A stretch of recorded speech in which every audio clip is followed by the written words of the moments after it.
Hello everyone, myself Kritika. Welcome back to Kritika classes. So आज के इस वीडियो में हम डिस्कस करने वाले हैं CUET PG एंट्रेंस एग्जाम 2023 का।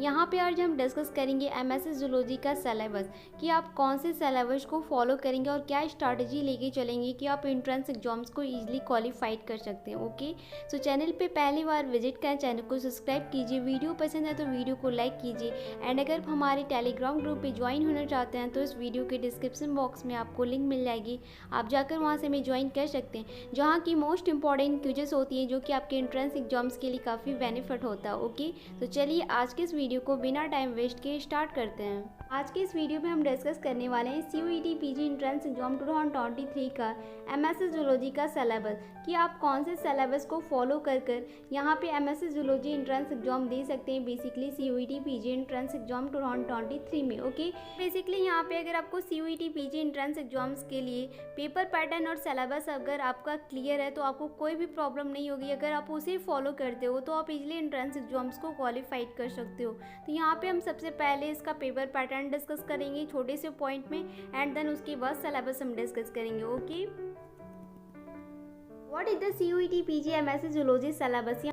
Candidate who wish get the admission for the zoology master programme should be prepared in the 2 parts होते हैं ऑफ द एग्जाम्स में पार्ट ए में आपका basically zoology paper will content the 25 question देता है। CUET का जो पेपर पैटर्न होता है बेसिकली इसमें 2 पार्ट्स होते हैं। ठीक है, 2 पार्ट्स में पार्ट ए में जो होता है 25 क्वेश्चन होते हैं। 25 क्वेश्चन जो होते हैं वो आपके जीके के होते हैं। ठीक है, पार्ट बी की बात करें तो पार्ट बी में 75 क्वेश्चंस होते हैं जो कि आपके सब्जेक्ट्स होते हैं यानी डोमेन नॉलेज के क्वेश्चंस होते हैं। यहाँ पे जो जीके के क्वेश्चंस होते हैं verbal ability, analytic skills, general awareness, articles and quantity ability, इसके क्वेश्चंस बेसिकली यहाँ पे जनरल नॉलेज के पूछे जाते हैं। पार्ट बी की बात करें तो पार्ट बी में will content the 75 domain knowledge questions होते हैं, यानी जिस सब्जेक्ट्स के साथ आप CUET PG एंट्रेंस एग्जाम देंगे उसके 75 क्वेश्चंस आपके पूछे जाएंगे।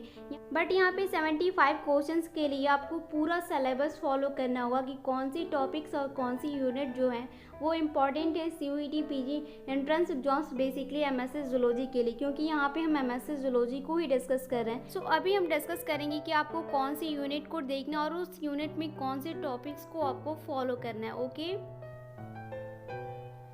यहाँ पे सबसे फर्स्ट टॉपिक है आपका मॉलिक्यूलर बायोलॉजी। मॉलिक्यूलर बायोलॉजी आपको पता है कि इस बार का अगर आप क्वेश्चंस पेपर देखेंगे, क्योंकि क्वेश्चंस पेपर हम पूरा सॉल्व करवा चुके हैं MSc जूलॉजी का, वो आपको हमारे प्लेलिस्ट में भी मिल जाएगा और इस वीडियो के डिस्क्रिप्शन बॉक्स में सारे लिंक्स में मिल जाएंगे। तो वहाँ पर आप जाके देख सकते हैं कि किस टॉपिक से सबसे ज़्यादा क्वेश्चन पूछे गए, उसी के अकॉर्डिंग ये सिलेबस रेडी किया गया। तो यहाँ मॉलिक्यूलर बायोलॉजी में कौन कौन से टॉपिक्स हैं, मैं ऑल टॉपिक्स को नहीं बताऊँगी, वो नेक्स्ट वीडियो में बताऊंगी। यहाँ पे जो इम्पोर्टेंट है उसको ही मैं यहाँ पर डिस्कस करूंगी। मॉलिक्यूलर बायोलॉजी में बेसिकली आपको DNA रेप्लिकेशंस और उसके एंजाइम्स को देख लेना है। मिसलेंस और स्टॉल के जो एक्सपेरिमेंट है वो बहुत ज़्यादा इंपॉर्टेंट है, उससे क्वेश्चंस पूछे गए तो उसको आपको फोकस करना है।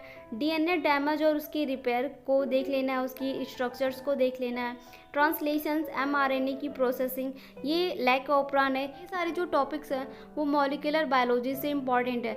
उसमें कौन कौन से टॉपिक्स पढ़ना है आपको जो सबसे ज़्यादा इंपॉर्टेंट है क्वेश्चंस पेपर में पूछे गए वो मैं आपको नेक्स्ट वीडियो में बताऊंगी, क्योंकि इस वीडियो में अगर मैं पूरे डिटेल में डिस्कस करूँगी तो वीडियो काफ़ी लंबा हो जाएगा। ओके, नेक्स्ट यूनिट जो है आपका सेल बायोलॉजी है। सेल बायोलॉजी की अगर मैं बात करूं कि सेल बायोलॉजी में आपको कौन कौन से टॉपिक्स को फॉलो करना है, तो सबसे पहले जितने भी सेल ऑर्गेनल्स है उसको आप देख लो, उनके स्ट्रक्चर, उनके फंक्शंस को देख लो। जो सेल ऑर्गेनल्स से जो डिजीज़ होती हैं उसको आप देख लो, जैसे कि माइटोकॉन्ड्रिया है, लाइसोसोम्स है, एंडोप्लाज्मिक रेक्टिकुलम है, ये जितने भी ऑर्गेनल्स है इनको आपको फोकस करना है, इनके स्ट्रक्चर्स को देख लेना है। सबसे ज़्यादा जो इम्पॉर्टेंट है उसमें साइटोस्केलेटन है, वो बहुत ज़्यादा इंपॉर्टेंट है, उससे क्वेश्चंस पूछे गए थे तो उसको आप एक बार देख लेना। सेल डिवीजन और सेल साइकिल को पूरी डिटेल में हम नेक्स्ट वीडियो में डिस्कस करेंगे। ठीक है, नेक्स्ट टॉपिक है आपका बायोकेमिस्ट्री। बायोकेमिस्ट्री की अगर हम बात करें तो बायोकेमिस्ट्री में जो इम्पोर्टेंट टॉपिक है वो आपका मेटाबॉलिज्म है। मेटाबॉलिज्म के स्ट्रक्चर्स और फंक्शन से बहुत ज़्यादा क्वेश्चंस पूछे गए थे, जो कि आप क्वेश्चंस पेपर सॉल्व करोगे तो आप देख लोगे वहाँ पे इनके जो प्रोटीन का फंक्शन होता होता है, उनकी प्रोटीन के जो स्ट्रक्चर और उसकी फंक्शंस होते हैं उसको आप एक बार ज़रूर से देख लीजिएगा। पीएच की आइसोइलेक्ट्रिक पॉइंट क्या होता है, बफर रिएक्शंस आप देख लेना, ग्लाइकोलिसिस, टीसी साइकिल, स्लैवेज पाथवे, तो ये ग्लूकोजेनेसिस है। इन सारे टॉपिक जो हैं बायोकेमिस्ट्री से इम्पोर्टेंट है। नेक्स्ट यूनिट है आपका इकोलॉजी। इकोलॉजी की बात करें तो अभी आपके पास, आपको पता है कि एंट्रेंस एग्जाम्स के लिए काफ़ी टाइम है नेक्स्ट ईयर पेपर देने के लिए, तो आप इसको धीरे धीरे बेसिक के साथ साथ इस सारे सिलेबस को अगर आप फॉलो करते हो तो आप इजली एंट्रेंस एग्जाम्स को क्वालिफाइड कर लोगे। इकोलॉजी के अगर इंपॉर्टेंट टॉपिक की बात करें तो यहाँ पे बेसिकली इसका जो फूड चैन होता है इकोलॉजी में वो इम्पॉर्टेंट है, ट्रॉफिक लेवल, इसकी बायोडाइवर्सिटी, इकोलॉजी पिरामिड और इकोलॉजी इंट्रैक्शंस, ये जब बहुत ज़्यादा इंपॉर्टेंट है तो आप इसको एक बार देखिए, इसको अच्छे से पढ़िए, जितने भी डिटेल में आप जा सकते हैं। नेक्स्ट यूनिट है आपका इवोल्यूशन। इवोल्यूशंस के टॉपिक्स की बात करें कि जो टॉपिक्स अभी आपको फॉलो करना है वो बेसिकली लैमार्स और डार्विन की जो थ्योरी है उसको आपको देखना डिटेल में, origin of life of era को देख लेना, उसमें थोड़ा सा डिटेल में आपको जाके देखना है उसको, जितने भी नेशनल पार्क है, रेड डाटा बुक है, हॉटस्पॉट है, इसके बारे में आपको एक बार डिटेल में देखना है, ठीक है। ये सारे जो पॉइंट है वो काफ़ी इंपॉर्टेंट है। पॉपुलेशन ग्रोथ कर्व है तो इसको आपको देख लेना, ठीक है। नेक्स्ट यूनिट आपका बायोडाइवर्सिटी एंड इन्वायरमेंटल है। इसको आप बहुत डिटेल में ज़्यादा नहीं पढ़ना, आपको बेसिक इसकी नॉलेज होनी चाहिए, तो आप बेसिक के लिए बायोडाइवर्सिटी और इन्वायरमेंटल की एक शॉर्ट बुक आपको मिल जाएगी हमारे टेलीग्राम ग्रुप पे, जो कि फाइल सेक्शन में अवेलेबल है, तो वहाँ पे आप जाके इस बुक को लेके उस बुक के साथ आप पढ़ सकते हैं, ठीक है। नेक्स्ट यूनिट है आपका कन्वर्जेशन। ये काफ़ी इंपॉर्टेंट है, इसके भी आपको जितने भी बेसिक कन्वर्जेशंस के बारे में उसको आपको पढ़ लेना। इसकी भी शॉर्ट बुक आपको हमारे टेलीग्राम ग्रुप पे मिल जाएगी, तो उसमें जाके जितने भी इंपॉर्टेंट पॉइंट है वहाँ पे ऑलरेडी उस बुक में डिस्कस हुआ, तो उसको आपको पढ़ लेना, ठीक है। इन ऑल यूनिट से जितने भी इंपॉर्टेंट पॉइंट है जिससे कि क्वेश्चंस पूछे गए वो मैं नेक्स्ट वीडियो में डिस्कस करूँगी। टाइम है इसलिए मैंने सिर्फ यूनिट को बताया कि आप यूनिट के साथ पढ़ सकते हो। टॉपिक्स मैं जल्दी नेक्स्ट वीडियो में डिस्कस करूँगी, ओके। नेक्स्ट यूनिट है आपका इम्यूनोलॉजी। इम्यूनोलॉजी के अगर टॉपिक्स की बात करें कि कौन से टॉपिक्स को आपको पढ़ना है, तो बेसिकली अभी आपको फोकस ज़्यादा करना है बी और टी सेल की प्रॉपर्टीज, इनकी बी और एजी की प्रॉपर्टीज, ईपीटॉप क्या होता है, पैराटॉप क्या होता है, एंटीजेनिक्स क्या होता है, इनको आपको पढ़ना है। और जो टॉलरेंस होता है उसमें एमएससी का आपको उसका जो प्रोसेस होता है उसको आपको पढ़ना है इम्यूनोलॉजी में। इसको थोड़ा सा डिटेल में आप पढ़िए, इससे जो इंपॉर्टेंट बनते हैं उसको आप किसी भी कॉपी पे नोट डाउन कीजिए। इससे ये बेनिफिट होगा कि लास्ट टाइम में आपको एग्जाम के टाइम काफ़ी अच्छा बेनिफिट होगा, ठीक है। नेक्स्ट यूनिट है आपका जेनेटिक्स। अगर जेनेटिक्स के टॉपिक्स की बात करें कि आपको कौन से टॉपिक्स को पढ़ना है, तो यहाँ पे जो इस बार का CUET PG MSc जूलॉजी का जो पेपर था, पेपर के अकॉर्डिंग अगर हम बात करें तो मॉलिक्यूलर बायोलॉजी, बायोकेमिस्ट्री और जेनेटिक्स से सबसे ज़्यादा क्वेश्चंस पूछे गए थे।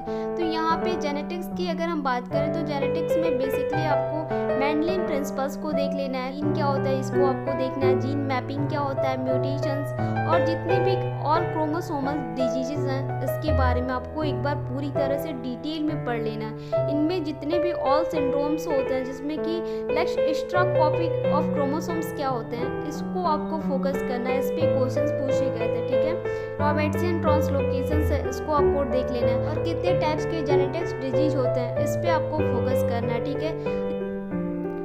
नेक्स्ट यूनिट है आपका बायोटेक्निक। बायोटेक्निक में बेसिकली 2 से 3 क्वेश्चंस पूछे गए थे। इसकी शॉर्ट नोट और शॉर्ट बुक हमारे टेलीग्राम ग्रुप के फाइल सेक्शन में अवेलेबल है, तो वहाँ से जाके आप इसकी बेसिक जितने भी पॉइंट इंपॉर्टेंट पॉइंट है उसको आप पढ़ लीजिए, ठीक है। तो वहाँ पे आप ज्वाइन करके उस बुक को ले सकते हैं, ओके। नेक्स्ट यूनिट है आपका इनवर्टिवेट एंड वर्टिवेट। इनवर्टिवेट एंड वर्टिवेट्स की बात करें तो इनवर्टिवेट में बेसिकली जितने भी फाइलम्स हैं उन फाइलम्स की आपको क्लासिफिकेशन देख लेनी है, उनके स्ट्रक्चर, उनके फंक्शन को, उनकी हैबिट जो है वो मैरीन होते हैं क्या होती है, इन सारे पॉइंट से बेसिक जो क्वेश्चंस बनते हैं उसको आपको देखना है, उससे कहीं नोट डाउन करना है, ठीक है। यहाँ पे वर्टिवेट्स की बात करें तो heart chamber in different examples, जितने भी एग्जाम्पल्स हैं यहाँ पे डिफरेंट एनिमल्स हैं, इनमें आपको जितने भी हार्ट चैम्बर्स हैं उनको उसकी नॉलेज आपको होनी चाहिए, ठीक है। भी फाइलम्स हैं उसकी बेसिक पॉइंट्स को आपको देख लेना है। तो ये सारे पॉइंट इंपॉर्टेंट है वर्टिवेट और इनवर्टिवेट से, क्योंकि इनवर्टिवेट और वर्टिवेट से अगर आप MSc जूलॉजी से, तो जूलॉजी से अगर आप कर रहे हो तो ये सारे टॉपिक्स आपके लिए इंपॉर्टेंट है। तो अभी टाइम है तो इसके लिए इनवर्टिवेट और वर्टिवेट्स के लिए आप RL को सतपाल की बुक को यूज़ कर सकते हो, या फिर आप अनीता सहगल या फिर आप अरिहंत की बुक्स को फॉलो कीजिए, क्योंकि उसमें काफ़ी डिटेल में क्वेश्चन दिए गए हैं। इनवर्टिब्रेट्स के लेक्चर्स भी डिस्कस किए गए हैं बेसिकली एमएससी जूलॉजी के लिए। इस वीडियो के डिस्क्रिप्शन बॉक्स में आपको लिंक मिल जाएगी, वहाँ से भी जाके आप और लेक्चर्स को देख सकते हैं, जो कि काफ़ी इंपॉर्टेंट पॉइंट है, तो वो आपके एंट्रेंस एग्जाम्स के लिए काफ़ी इंपॉर्टेंट होगी। ठीक है, यूनिट है आपका डेवलपमेंटल बायोलॉजी। डेवलपमेंटल बायोलॉजी की अगर हम इम्पॉर्टेंट टॉपिक्स की बात करें कि कौन सा टॉपिक सबसे ज़्यादा इम्पॉर्टेंट है, तो आपका क्लीवेज है, क्लीवेज पैटर्न है, गैस्ट्रुलेशंस है, ऑरिजिन ऑफ ऑल ऑर्गन्स हैं, प्लांट और एनिमल्स की जो रिप्रोडक्शंस हैं वो काफ़ी इंपॉर्टेंट होती हैं, एम्ब्रियो है, एम्ब्रियो की नॉलेज आपको होनी चाहिए। ये सारे पॉइंट आपके फ्रॉग डेवलपमेंट है, ये सारे जो पॉइंट्स हैं वो डेवलपमेंटल बायोलॉजी से काफ़ी इंपॉर्टेंट है। तो अभी आप टाइम है तो इसके लिए आप इन सारे पॉइंट्स को फॉलो कर सकते हो। ओके, नेक्स्ट यूनिट है आपका बायोस्टैटिक। बायोस्टैटिक में बेसिकली आपके 2 से 3 क्वेश्चंस पूछे गए थे। इसकी भी शॉर्ट बुक या शॉर्ट नोट आपको हमारे टेलीग्राम ग्रुप के फाइल सेक्शन में मिल जाएगी। बायोस्टैटिक से जितनी भी बेसिक नॉलेज है, जैसे मीन मीडियन मोड होता है, इन सारे पॉइंट्स में काफ़ी क्वेश्चंस पूछता है, तो इन पे आपको फोकस करना है। ठीक है, नेक्स्ट यूनिट है ह्यूमन फिजियोलॉजी। ह्यूमन फिजियोलॉजी की टॉपिक्स की बात करें कि कौन सा टॉपिक इंपॉर्टेंट है, तो बेसिकली ह्यूमंस में आपको ह्यूमन फिजियोलॉजी में हार्मोन्स को आपको देख लेना है, क्योंकि हार्मोन से काफ़ी ज़्यादा क्वेश्चंस पूछते हैं। आई है, ब्लड एंड सर्कुलेशंस है, कार्डियोवैस्कुलर सिस्टम्स है, इस पे क्वेश्चंस 2 से 3 क्वेश्चंस पूछे जाते हैं। रेस्पिरेटरी सिस्टम है, ऑक्सीजन डिसोसिएशन कर्व है, उनके नेम में है कि नेम क्या होता है। रेस्पिरेटरी ऑर्गन्स हैं, फाइलम्स की जो एग्जांपल्स होते हैं उससे क्वेश्चंस पूछता है, तो उसको आप देख लीजिएगा।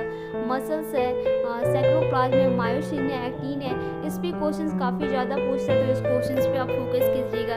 रेस्पिरेटरी सिस्टम्स में जिसमें कि नेफ्रॉन का जो फंक्शन होता है उस पर क्वेश्चन पूछा गया था। ठीक है, तो इन सारे पॉइंट को आप ह्यूमन फिजियोलॉजी के लिए अभी आप डिटेल में पढ़िए। विटामिन और मिनरल्स की जो बेसिक पॉइंट है उसको आप देख लीजिएगा कि विटामिन से कौन सा डिजीज होता है, कौन सा डिजीज का विटामिन से होता है, तो इस सारे पॉइंट्स पे आप फोकस कीजिएगा। ठीक है, ह्यूमन फिजियोलॉजी के लिए। ओके, नेक्स्ट यूनिट है रिकम्बिनेंट डीएनए टेक्नोलॉजी। बेसिकली इससे 5 से 6 क्वेश्चंस पूछे गए थे इस बार के एंट्रेंस एग्जाम्स में, तो बेसिकली आपको इससे बुक से रीड करना है, इसके जितने भी इंपॉर्टेंट पॉइंट है उसको आपको नोट डाउन करना है। एग्जाम्स में काफ़ी टाइम है, तो इसके लिए आप जितने भी यहाँ पे हमने यूनिट डिस्कस की इसको आप डिटेल में पढ़ सकते हैं, इसकी थ्योरी को आप पढ़ सकते हो। थ्योरी से पढ़ोगे तो जब आप क्वेश्चन सॉल्व करोगे तो आपको काफ़ी हेल्प होगी। अगर आप एमसीक्यू क्वेश्चन सॉल्व करेंगे तो आपके लिए काफ़ी बेनिफिट होगा। टॉपिक से रिलेटेड एक एमसीक्यू बुक क्रिएट की थी एमएससी जूलॉजी एंट्रेंस एग्जाम्स के लिए, अगर आपको वो बुक लेनी है तो कमेंट सेक्शन में कमेंट कीजिए। ओके।